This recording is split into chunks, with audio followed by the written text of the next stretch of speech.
Hello everyone today. I was just thinking, hello, how is everyone in lockdown? How is everyone in lockdown? I hope you're all doing okay and keeping out of danger. Lockdown made me think of the plight of some people in the 19th century, like Oscar Wilde, who was persecuted, treated very badly, indicted for things he wouldn't have been convicted of today.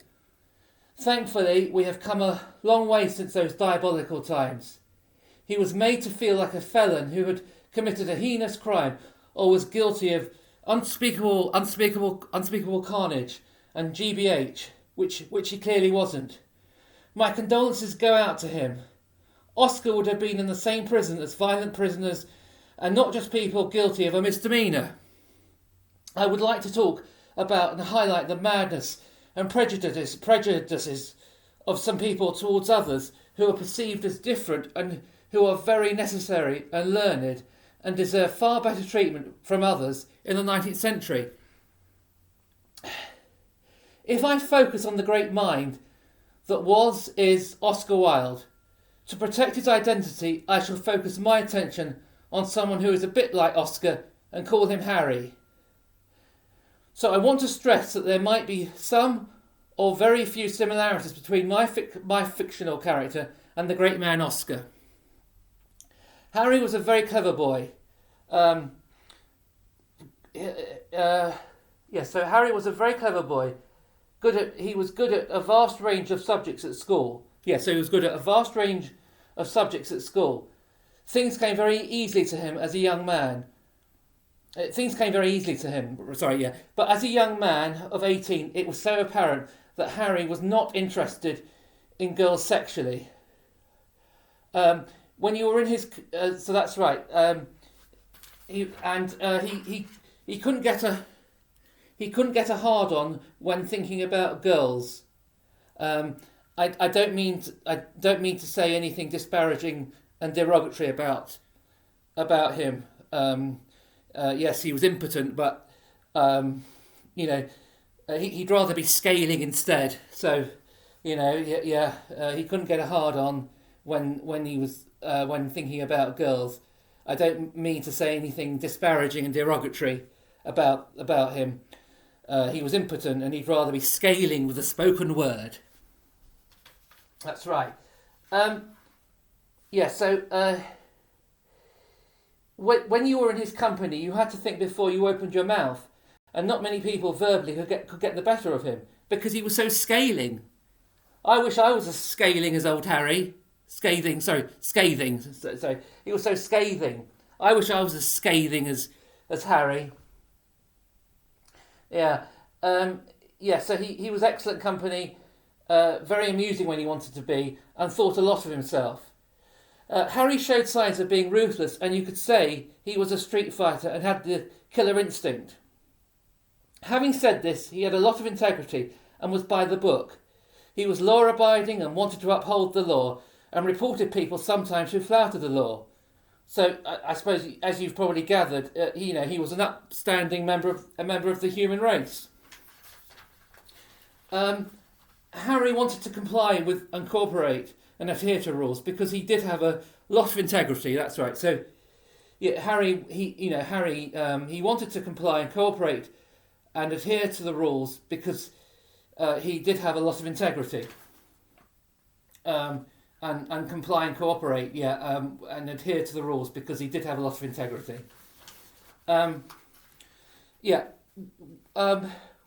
He was courted by top universities, and had the problem of letting some of them down because so many universities wanted him.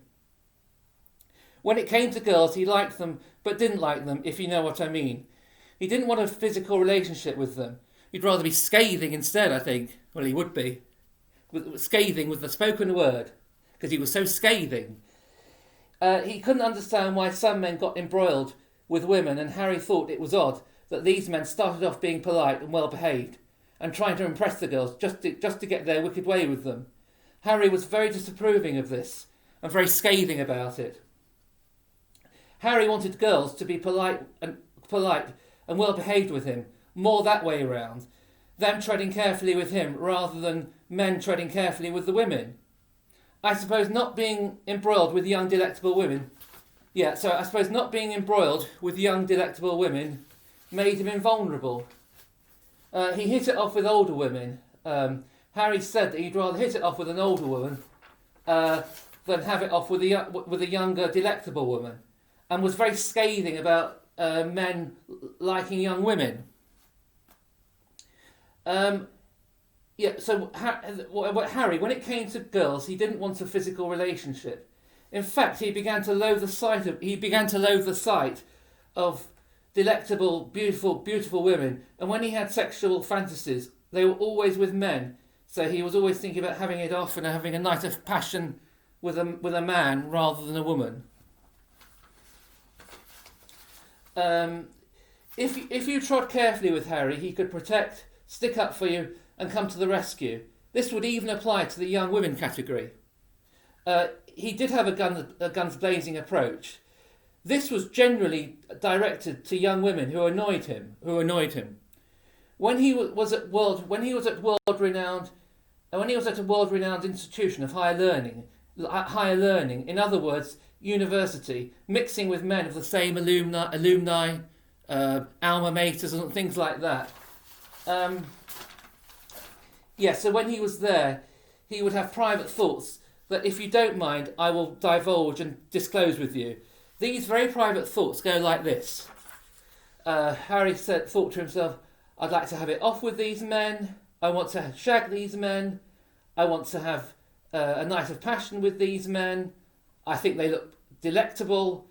I wish they could disrobe, and could have some comedy with him, in the bedroom. I hope you prefer men to women, that sort of carry on. And that's basically what those were his inner thoughts. So these sorts of thoughts, sometimes they brought him close to tears because he was distraught and inconsolable. And upset because he wasn't compatible sexually with women. In this environment of clever men at university, these scathing gay men, in this environment of clever men at university, some intellectual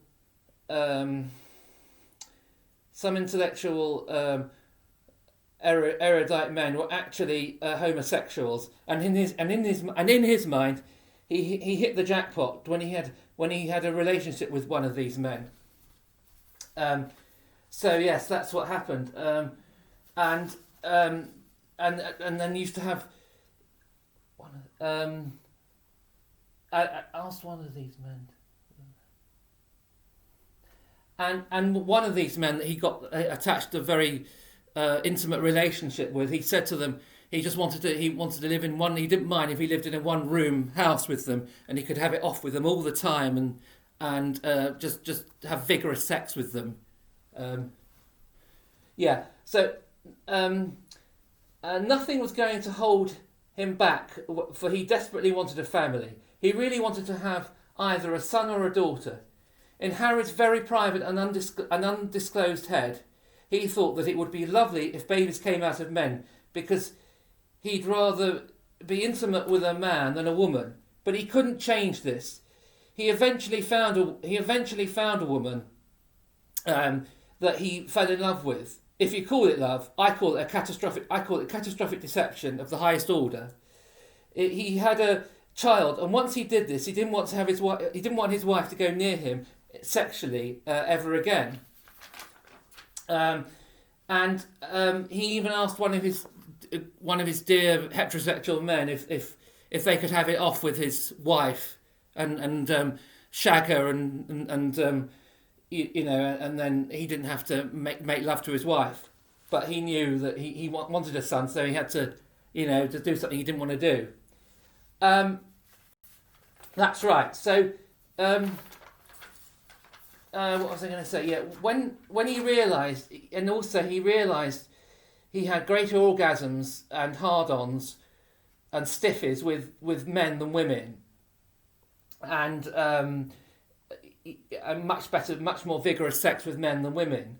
because when his son was born, instead of making out and having it off with his wife, he'd rather sit on the loo writing his prose because writing prose because he was so scathing, and he preferred the spoken word to having it off with his wife. He could be very formidable because he was so scathing. Harry had a lot of ability because he was so scathing. He was effective at being authoritative because he was so scathing. And he was so fearless because he was so scathing. He was good at intimidating people because he was so, yes, you've guessed it, scathing. So, he was effective. He was effective at knocking people's confidence because he was so scathing. He sometimes had a low opinion and he looked down and was disdainful of other men, or sometimes other men, other normal heterosexual men, because he was so scathing. He could be a tower of strength because he was so scathing. He didn't mind standing up to people because he was so scathing. Harry, he was good at defending himself and making himself look innocent and incriminating others by making them look guilty because he was so scathing. He sometimes had a shocking temper because, yes, you've guessed it, he was so scathing. He could be irate, articulate, trample over people because he was so scathing. He was invulnerable because he was so scathing. He was a good after-dinner speaker with lots of anecdotes because he was so scathing. He could come down on people like a ton of bricks because Harry was so scathing. He was Sergeant Majorish and fiery because he was so scathing. He was guns blazing because he was so scathing. He was so unpushed around and unhumiliated because he was so scathing.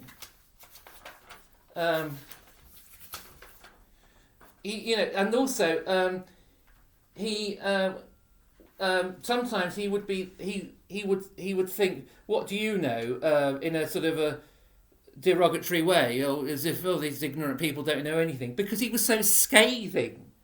And he was quite a male chauvinist at times because he was so scathing. I wish I was as scathing as Harry.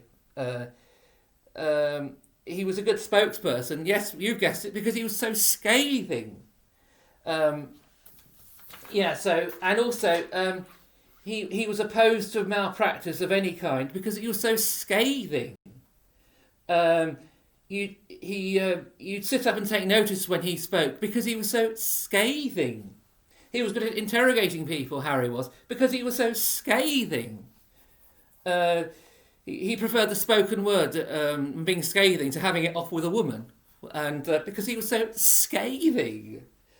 He would sometimes say, I wouldn't have that, because he was so scathing. He was good at cross-examining people because he was so scathing. So I just thought I'd mention that. He was effective at making people polite and congratulating exemplary behaviour because he was so scathing. He was authoritative and because he was disapproving and scathing about people with addiction problems because he was so scathing. He was a disciplinarian at times because he was so scathing.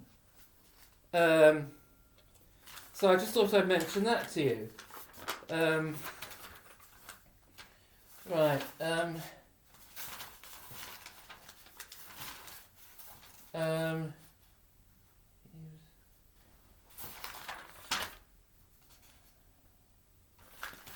Okay, thank you for that. Thank you.